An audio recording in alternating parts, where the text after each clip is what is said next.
Hey guys, it's Tim from Pro Wrestling. Shut the fuck up. Hey guys, it's Tim from Pro Wrestling Unlimited, and we're here tonight, especially on a Friday, talking the CM Punk trial. CM Punk versus Dr. Amann. CM Punk and Dr. We're gonna tell you how the first week went down, and before I do anything, I gotta give a big shout out to Nick Hossman and WrestleZone for being there in the courtroom every single day and letting everybody know every little detail. These guys just blew it out of the water this week. Oh yeah, they were reporting up the butt. Turn your gain down a little. Excuse me? Your gain's a little high again. You're muffled. They were reporting a whole bunch of stuff. TGS, no DQ. Oh God, no DQ. Are there any pictures or videos, Tim? No, I don't think.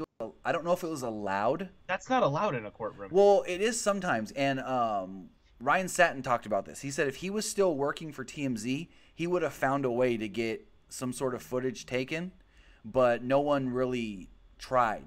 So sometimes it's allowed and sometimes it's not. It depends on the case. Yeah, so let's go ahead and break down kind of what's happened. So the first 2 days were very basic.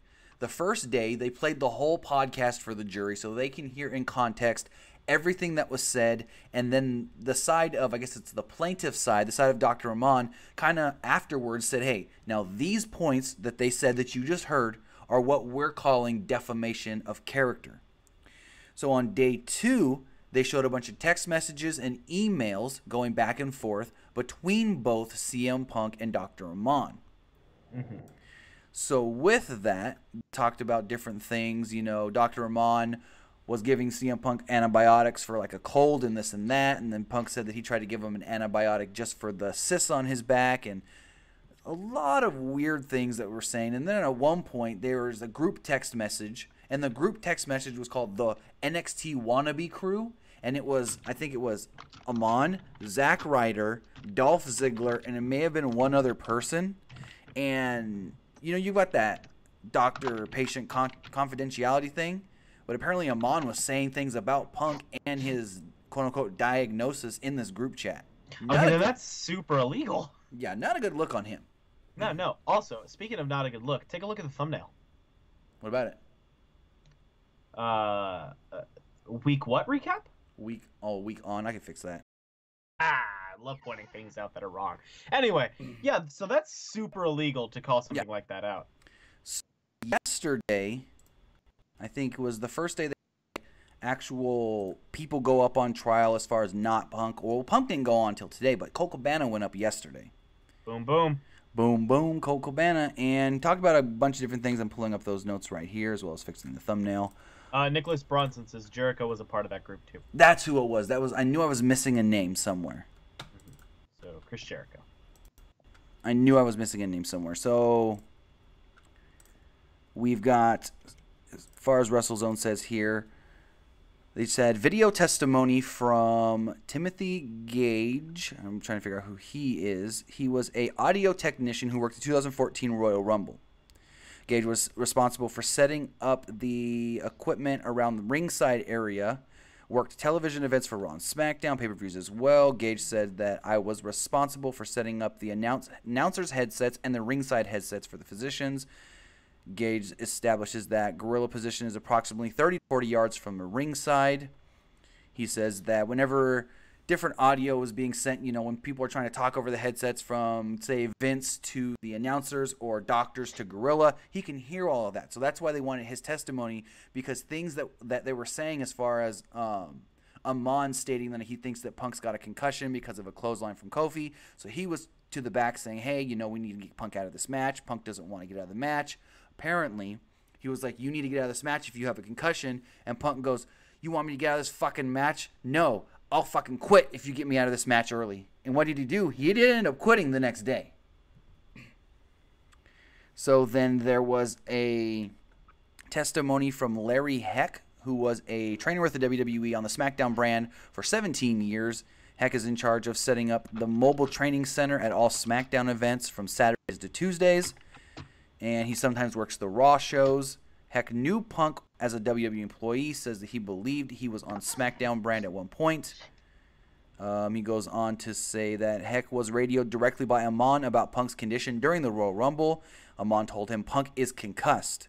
Heck went to gorilla position where he was met with Triple H and Vince McMahon. He told Triple H that Amann wants Punk out of the match and that Punk has a concussion apparently. You know, they couldn't say 100% he had a concussion because he hadn't been tested or anything yet. And Billy Kidman was there as well on the radios working as a producer, and Kidman was the one telling Punk to stay down. Heck helped Punk backstage eventually and witnessed his glossy look and concussed look on his face. There was then testimony from referee John Cone. No, goodness. John Cone described himself essentially as an actor in a play that we put on. He was one of the 4 referees involved in the 2014 Royal Rumble. Cone said that he can hear Michael Hayes and Billy Kidman over his earpiece during the Rumble. Cone can only communicate through hand signals. He said yes is a closed fist. No is shaking his head, and an X means an injury. Wrong number, dude. Sorry. Excuse me? Anyways, what's that? You said wrong number. Yeah. What are you talking about? Why did that? Nothing. I'll tell. I got a phone call. Oh, okay. But I turned my mic all the way off. Nope. No, I literally shut it off. We heard you. Oh well. Anyways, Cone said that he asked Punk, you know, are you okay? And Punk goes, no. I got a fucking concussion. And Cone was like, well, stay down. Cone is told to tell Punk to stay down, and we're going to send Kane out early. I guess the plan was for Kane to always eliminate him, but they rushed the spot. Right. Cone relayed that message to Punk, and Punk responded, this is where Punk said, if you make me leave, I'll fucking quit. Cone said that he's just telling them what to do, but Punk had been pie-faced. Cone describes what a pie-face is. Royal Rumble footage is shown as Cone identifies himself in the footage. Cone confirms that he refereed matches for CM Punk between 2013 and 2014. Cone confirmed that Punk wrestles shirtless. Cone was never made aware and never saw a lump infection or anything unusual on Punk's lower back. There was they're not looking for those kinds of things though. Referees aren't told, "Hey, during this match tonight, go look at Punk's lower back to make sure he doesn't have pussy gross stuff coming out of him." Exactly. No, he's there because you're there to do this spot, and count to 3. Right. And then finally, on the morning of day 3, there was testimony, a recorded video or recorded statement from Kane, Glenn Jacobs. Kane identified himself as an in-ring performer. Kane discussed his how wrestlers plan out matches, or in this case, a Royal Rumble eliminations. Kane says Punk never made him aware of the infection or the lump. Kane says that he could not recall wrestling Punk anytime between October 2013 and the Royal Rumble. Kane confirms he eliminated Punk illegally from the Royal Rumble, and he chuckled about it. Kane says the elimination occurred as planned, but possibly early. Kane says he was never privy to Ammon and Punk's conversation about Punk's injuries. So that was the morning of day 3. Mark Carrano was... a lot of the day 3 was just recorded statements. They weren't actually there. Mark Carrano talked about who he is, a senior director in WWE. He just talked about, you know, all the stuff that he heard that night. He was in gorilla position. What he saw from John Cone. John Cone did signal to the back of the X. And then Scott Colton, as you all know, is Colt Cabana, got up there. Colt confirmed that he runs a podcast called Art of Wrestling since 2010. He confirms that Art of Wrestling is taped in advance. Colt confirms that he has edited out parts of his podcast in the past, and that he is responsible for promoting the podcast on both YouTube, Twitter, and other means, as well as his website, and confirms that he does upload YouTube clips as well, confirms it all goes up to iTunes and SoundCloud, and that Punk was on episode 226 on 11/26/2014. Now keep that in mind. That was 3.5 years ago when all this went down. Yeah. 3.5 years ago. He says that episode got 1.5 million downloads in 4 days.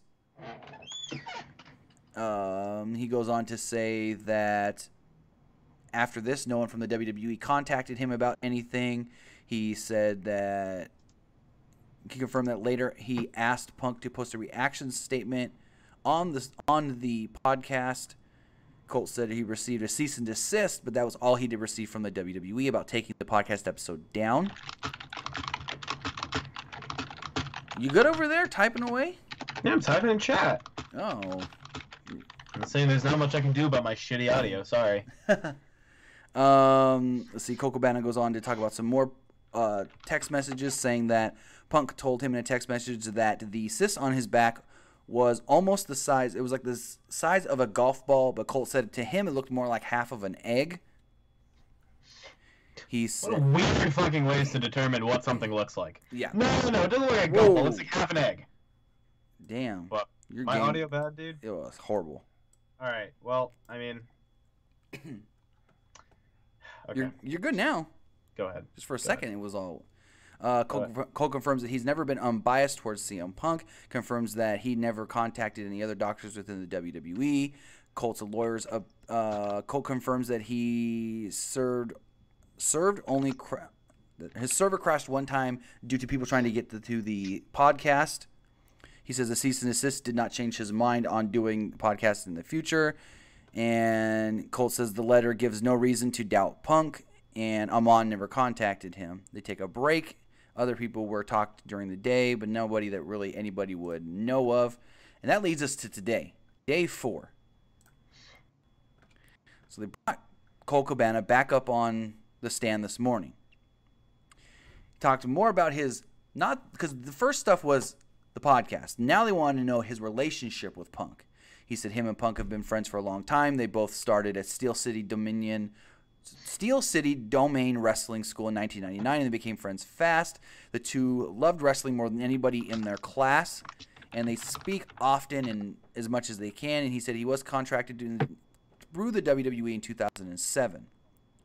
Colt goes on to say that he worked from WWE from 2007 in April to February 2009.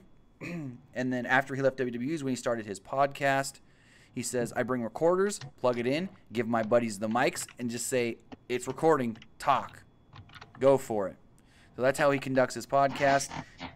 Basically free form. They asked him if Punk's wife, Miss AJ Mendez Brooks, was present for recording of this podcast with CM Punk, and he says, I don't recall if she was there or not. Again, this is something that happened 4 years ago. Exactly. 4 years ago. So he goes on to say that, yes, I saw the lump on CM Punk multiple times before he got it dealt with. Colt says that I believe doctors within WWE gave him a Z-Pack, and they also Z-Packed me to death while I was there. Basically, a Z-Pack is like a bunch of antibiotics that they can give you to say, hey, we don't know exactly what you got, so here's generic antibiotics. Take them, and hopefully they help. Mm-hmm. So Colt recalls receiving the cease and desist, but a bunch of objections start to be flown out by the plaintiff's side. Colt restates that he pre-produces his podcast and didn't really know of Ammon and didn't even really hear that Punk said Amon's name during the podcast. He said he recalls maybe hearing Punk say Amon's name only one time, but because he kept referencing the doctor, Ammon is the doctor that he would have been referencing. Mm-hmm. So they take a break. Apparently a school class came in to observe the trial. That's fucking weird. Well, I mean, it happens all the time. When my mom was a kid in L.A., her school went and did sat in a taping of the People's Court. So yeah, those are two completely different entities, buddy. True. I'm sorry. Anyways, so after this, Punk got on the stand. Punk identified himself as UFC wrestler CM Punk and a freelance comic book writer for Marvel Comics. That's what he says he is. He is. That's what he is. Punk says that he didn't listen to the podcast at all after recording it until recently, just so he knew what he was getting into for the trial. He says, damn, I do swear a lot. Punk says, where do you think I get it from? Punk says he's a different person now, and he was sure bitter at the time. Punk almost started crying, saying hearing who he was back then brings up memories of things he doesn't care about. Punk confirms that he started wrestling at 15 under the name The Punk. They ask him what CM means. He says chick magnet, and the plaintiff's side says objection, that doesn't matter in this case. Now, are we sure it doesn't stand for Charles Montgomery or cheeseburger milkshake? Charles Montgomery was always a rumor. I don't know where that ever came from. I like Charles Montgomery. I like Chili McFreeze Punk. I was a big fan of that one. Cheeseburger milkshake. The Christmas meanie. There's a lot of things you could do. There's a lot of them. What are your guys' takes on your what audio's CM fine. actually stands for? Awesome. What does to you guys, what does CM stand for? To me, it's Charles Montgomery. Before I really knew who Punk was, I honestly thought that was his real name, it's Charles Montgomery. But then I learned that it's Phil Brooks. No, it is. Mr. Phil Brooks. Anyways, Monster Punk, good one. So Punk talks about Chicago made. Huh? Chicago made. Oh yeah, a lot of people thought that for a long time. That's another good one. I didn't even think of that. All right, let's talk. Continue. Punk talks about hitting a wrestling with a roll of quarters and says, "Alls is saying I've got a lot of sense." I don't know really what that means. Punk confirms that being a member of a tag team, the Chick Magnets, is where CM came from, thus entering into public record that's what it stands for because it was a tag team he was in. Gotcha. Punk confirms that he signed with WWE in 2005. His character was a punk rock kid that is straight edge. He describes what being straight edge is. He describes the difference of being straight edge as a babyface and straight edge as a heel. He then goes on, they ask him if his wife was present during the filming or recording of the podcast, and he also says, I don't honestly remember. He says that the podcast was just us painting a picture. He details what a shoot interview is. He says, it's my story. I'm just telling my story. Mm-hmm. He goes on to say that I felt sick a lot during that time. Headaches, couldn't sleep, no appetite, vomiting of exhaustion, narrowed vision, dizziness, neck couldn't support my head. Punk defines taking bumps and running the ropes. Punk confirms vomiting after every single match he had, saying that his head felt like it was in a fishbowl.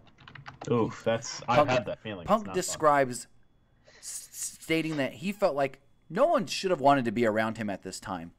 He says that he would be sitting in catering fine 1 minute, and the next minute just start welling up and almost crying. He says that in September of 2014, he started having these really bad coughs. They went away for a while, and then they just recently came back. I don't know what that has to do with any of this. Punk described rib pain during October 2013 to the Royal Rumble. Rib pain could have came in those whack-ass matches with Ryback. Yeah. Oh, you're telling me, man. He says that he got his bell rung one time by Luke Harper. Punk confirmed no one but Dr. Sampson treated him on the European tour. No one but Dr. Sampson talked to him about having a concussion. Punk confirmed that his symptoms got worse on the European tour, and they just said, hey, take this Z-Pack, you'll feel better later. Good Lord. Doctors. He says that Z-Pack's nothing but generic antibiotics. Punk recalls only officially being prescribed antibiotics one time by the WWE. Punk says the rest of his antibiotics were received in small envelopes. He'd text Dr. Amann or Samsung, or he'd ask them in person for antibiotics. Punk noted that he could ask them at any time in the building. Whenever I wanted them, they'd give them to me. It's a dream. Punk confirmed getting a little envelope of antibiotics on the European tour in 2013. Punk confirms that he was never given paperwork or anything about getting the medicine or antibiotics. They were just given to him. And so he wondered, hey, do they even know how many of these they were given out? Punk's attorney tries to ask about the Z-Pack story from the podcast, but can't ask without leading, and is stopped by Ammon's side until questions are asked. This was abandoned. Punk confirmed being in the Royal Rumble. Then he says, he praises Kofi for being an athlete. He says, but he hit me with a clothesline that gave me a concussion. Punk can't confirm how long he'd been in that Rumble at that point, but he explains about taking a flat back bump afterwards. Punk says there's no ill will between him and Kofi. We probably crowded each other at that moment. Punk described the feeling of being concussed. Punk confirms that he had no notes on Colt Cabana's podcast and was just freestyling it.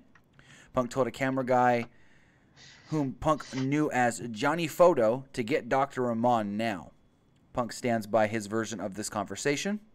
Punk confirms he felt helpless when Amann responded to his concussion with, "What do you want me to do?" Punk confirmed asking to compose himself mid-match during the Royal Rumble. Punk started crying while still in the ring. Punk described his judgment in 2014 was poor.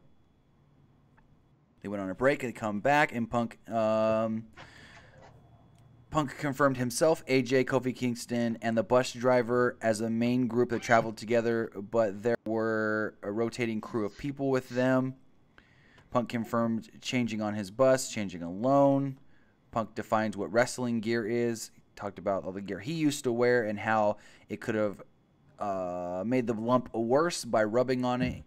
He said he never undressed anywhere near Mark Carrano, John Cone, Tim Gage, or Larry Heck, so they would have never saw the lump anyways. He said the lump was purple, reddish, blue. He says that Punk confirms taking no photos of his ass. Punk's unsure when the lump started to get tough. He says it was super, super sore, and it was hard for him to get dressed. Text messages between AJ Lee and Punk were shown regarding the lump. He at one point said, "This fucking hurts." Punk described it as telling AJ how his day went. He says, "I'm going to stab it to get this thing off of me." He says, "I'm going to poke the growth on my butt. It's time to get rid of it." She says, let's bring you to my doctor." He said, "No, I don't like doctors. This thing on my butt back fucking hurts. I hate Dr. Amann for not helping me." AJ texts Punk saying that she's on her way to Orlando. Punk responds, "I have a giant growth on my upper left butt."